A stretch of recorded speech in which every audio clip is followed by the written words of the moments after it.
So looking at Charles' law, Jacques Charles, so he's obviously a French physicist or chemist, I'm not sure now. He studied this relationship between gas volume and temperature. So if we remember that the four variables is temperature, volume, moles and pressure, they're the four things that are going to tell us the properties of a gas. Here he's looking at the relationship between volume and temperature. So what do you think is going to happen to these two? The number of moles and the pressure. Constant, yes. So we're keeping these two constant to be able to look at the relationship between the other two. So that's what this says here.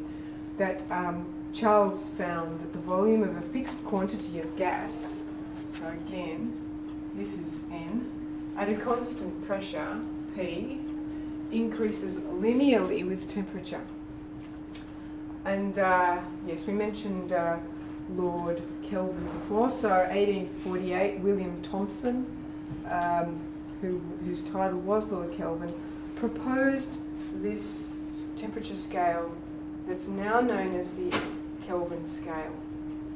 And the Kelvin scale is really, really important. It's important not just for gases. Now this doesn't say okay. This is saying on this scale that 0 Kelvin is also called absolute zero. And absolute zero is really important because this is the temperature at which there is no motion. So we think of solids as not moving, but there's vibrations occurring for the atoms within the solid. But at absolute zero, there is no motion at all. So that it's as cold as you can get, and as cold as you can get is negative 273 degrees Celsius, which when you think about it, isn't that far, you know, it's not that far down, considering that we can go up to thousands, tens of thousands of degrees hot. But we can't get any colder than this. This is as cold as we can get because nothing moves after that.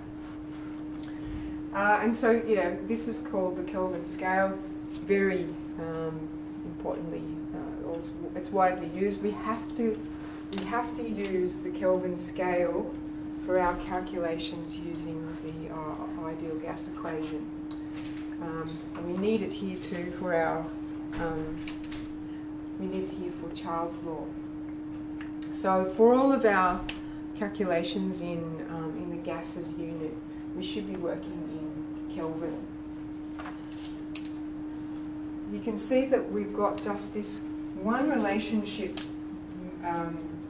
mentioned between these two, and so hopefully it's logical to you that they're actually got the same sized increment. So we go a 1 degree in Kelvin is the same size jump as 1 degree Celsius. Fahrenheit is just a whole other crazy story. That's like some kind of witchcraft. It was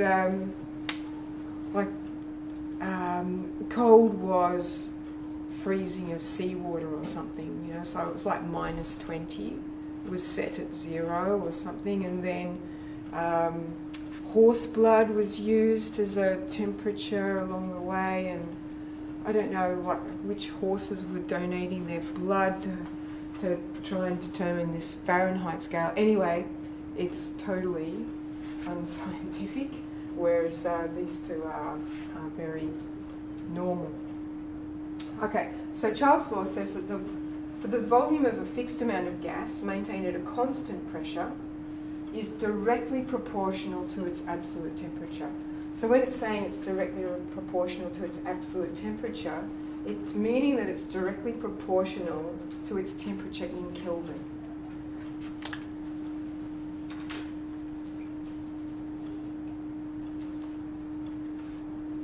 And so doubling the temperature doubles the volume. And what we've got here then is a different relationship to what we saw between pressure and volume. And here instead, if we look here, that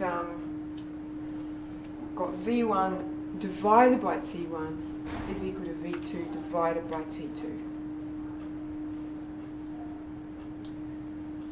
Okay, so this then is Charles' law. And